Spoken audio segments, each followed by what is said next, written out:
হ্যাঁ ঠিক আছে। আসসালামু আলাইকুম প্রিয় দর্শক, আজকে আপনাদেরকে আমরা একটা বিশেষ দৃশ্য দেখাবো। যে আমরা এখন ফেসবুক লাইভে আছি। আমরা হাসান হচ্ছে হোটেলে ও কাজ করে, এবং ও শুধু কাজই করে না, কাজের পাশাপাশি নিজের খরচে নিজের ইনকামে নিজের ফ্যামিলি চালায়, নিজের পড়ালেখা চালায়, ক্লাস 9-এ পড়ে। এবং ও আপনাদেরকে আজকে বিশেষ কিছু দেখাতে চলেছে, আপনারা একটু দেখেন। গরম তেলে আপনারা দেখতে পাচ্ছেন কিভাবে ও হাত, দর্শক আপনারা দেখতে পাচ্ছেন ও গরম তেল গায়ে মাখছে, এই যে টকবক করছে গরম তেল গায়ে মাখছে, এবং ও গরম তেলে হাত দিচ্ছে।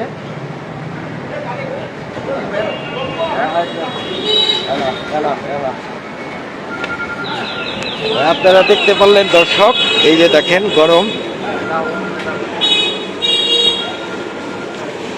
যেরকম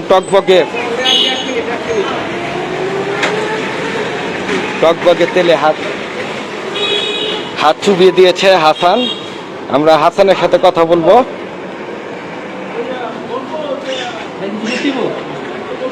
হ্যাঁ হাসান, জি ভাই। যে আমরা আসলে এই যে দেখলাম তুমি গরম তেলে হাত দিলা, এটা শিখলা কিভাবে আমাদের একটু জান। ভাই আমি এটা টেকনিক নিজে চেষ্টা করতে করতে কোন সময় হয়ে গেছে, তখন আমি আপনার কোন সময় হয়ে গেছে আমি আটকা দিয়ে আমি এই জিনিসটা পারি, তখন মনে করেন যে আমি আপনাকে বললাম ভাই আমি সমস্যা নাই, তেল হাত দিতে পারবো, খাইতে পারবো, শুনে লাগাইতে পারবো, কোনো সমস্যা নেই। আচ্ছা আচ্ছা, তাহলে তুমি কি করো? পাশাপাশি কোন ক্লাসে পড়ো? ক্লাস 9-এ পড়ি ভাই। আর্টস নিয়ে ভাই। আর্টস নিয়ে পড়ো না? ভাই ফ্যামিলি সমস্যা দিকে এত বছর। তোমার ফ্যামিলি এই পড়ালেখার খরচ কে দেয়? পড়ালেখার খরচ ভাই আমি চালাই, আমার ফ্যামিলির খরচ ভাই আমি চালাই। ও, তুমি কি স্কুলে যাও? জি ভাই যাই, সকাল 6টার থেকে ভাই দোকানে ডিউটি, সকাল 6টার থেকে 12টা পর্যন্ত, পরে 12:30 থেকে স্কুলে ক্লাস 8টা পর্যন্ত, তখন আবার বিকাল 3টা থেকে দোকানে ডিউটি, রাতে 9টা পর্যন্ত, আবার রাতে 9টা থেকে রাতে 12টা পর্যন্ত আমি প্রাইভেট করি। তুমি তোমার যে মালিক, সে তোমাকে সে সুযোগ দেয় পড়ালেখা করার না? জি ভাই, আমার মহাজনে আমাকে পড়ালেখার সুযোগ সুবিধা দিচ্ছে, আর নিজেও সুযোগ সুবিধা মতো মহাজনের দিচ্ছে দিকে তো আমি পড়ালেখা ঠিক মতো চালাতে পারতেছি। তোমাদের দেশ কোথায়? ভাই আমার দেশ কিশোরগঞ্জ জেলা ইটনাদানা, বরিবুল ইউনিয়ন 5 গ্রাম। তুমি কত বছর বয়সে এই কাজে ঢুকছো আর কি? ভাই আমি কাজে ঢুকছি ক্লাস 12 বছর বয়সে, বয়স 12 বছর বয়সে যখন আমি কাজে ঢুকছি। কি কাজে ঢুকছিলা? এই হোটেলে। হোটেলেই ঢুকছিলা।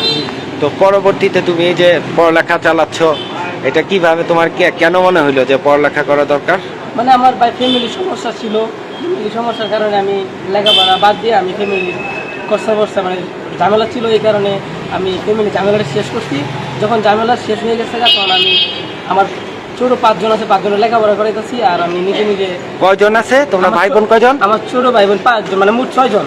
আমার ছোট ভাই কলেজে পড়ে, করিমগঞ্জ কলেজ, ছোট ভাই পড়ে ইন্টারে। আর আমি এলাকা সবার কষ্ট চালাইতেছি, আর মনে করেন যে ভাই আমি নিজেও সুযোগ সুবিধা পাইছি থেকে আমি নিজেও গিয়ে লেখাপড়া দিয়ে দিয়েছি। ফ্যামিলি সব খরচা তুমি চালাও? ভাই আমি চালাই। সব ভাই বোনের? সবার ভাই বোনের খরচা আমি চালাই। আল্লাহ থেকে বাবা মতো চল। আবার এত কষ্টের পর আবার পড়ালেখা করতেছো। তো প্রিয় দর্শক, আপনারা শুনতে পারলেন যে আমাদের হাসান ও পড়ালেখা করছে, এবং এই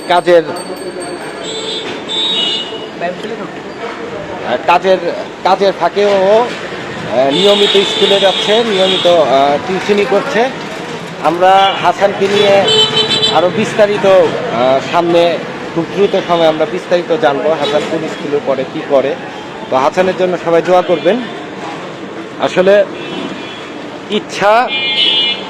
যদি ইচ্ছা থাকে আর যদি পরিশ্রম থাকে তাহলে সবই সম্ভব। এই এতটুকু একটা ছেলে 12 বছর বয়সে আমাদের ব্যাংক কলোনিতেই এক হোটেলে প্রথমে কাজ। তখন কত টাকা প্রথম যখন আসছিলা? প্রথম ভাই বেতন পাইছি ভাই 2,500 টাকা মাসে। জি ভাই, 18 ঘন্টা ডিউটি করে 2,500 টাকা পাইছি। 18 ঘন্টা ডিউটি করে? জি ভাই, মাত্র 2,500 টাকা বেতন পাইছি, আর 18 ঘন্টা ডিউটি করে। এখন যা বেতন পাও এটা তোমার ভাই বোন সবার খরচ চালাইতে পারো? এখন আমি বেতন পাই ভাই 18,000 টাকা, এর মানে আমি থাকি বাসা ভাড়া দিই 2,000 টাকা, আর প্রতি মাসে মানে বাপ মারে আমি 13,000 টাকা দিই, আর ওই যে আমার লেখাপড়ার খরচা লাগে ভাই। যাক মাশাআল্লাহ, অনেক ভালো খবর। এই তোমার সাথে পড়ে কে? এই যে ও, তুমি কি হাসানের সাথে পড়ো? জি হাসান কি প্রতিদিন স্কুলে যায়? জি, ও কেমন স্টুডেন্ট? খুব ভালো মেধাবী এবং ভালো লেখাপড়া দিকটা ভালো, এবং লেখাপড়ার পাশাপাশি কাজ কাম করে আমার ফ্যামিলি খরচাপাতি চলে, ভালো মনে একটা মানুষ। সচরাচর এরকম ছেলে তো পাওয়া যায় মামা। ওই হাসান যেরকম ছেলে, সচরাচর এরকম ছেলে হাজারে কি শতে 2টা ছেলে হয়, কাজও করে, ফ্যামিলিও চালায়, পড়াশোনাও চালায়। এরকম ছেলে আসলে সব ঘরে ঘরে হওয়া দরকার। তুমি হাসানের বন্ধু? বলো কিছু তুমি।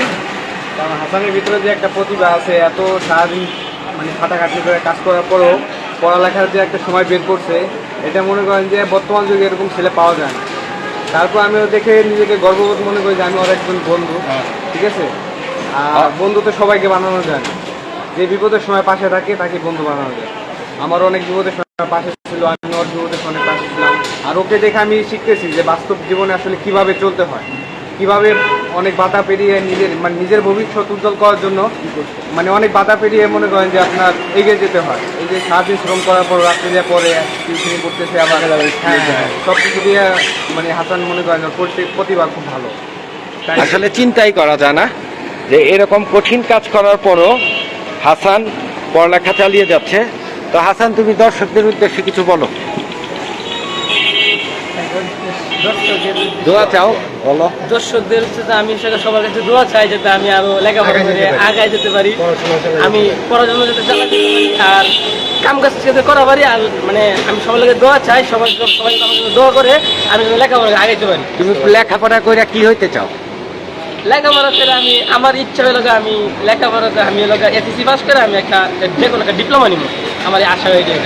ডিপ্লোমা নিয়ে আমি একটা মানে ভালো একটা চাকরি বাকরি নেবো আর কি, এই জন্য কষ্ট করতে। ঠিক আছে প্রিয় দর্শক, সবাই হাসানের জন্য দোয়া করবেন। আর আজকে এখানে বিদায় নিচ্ছি, অনেক গরমে আপনাদের দেখাইলাম। আল্লাহ হাফেজ।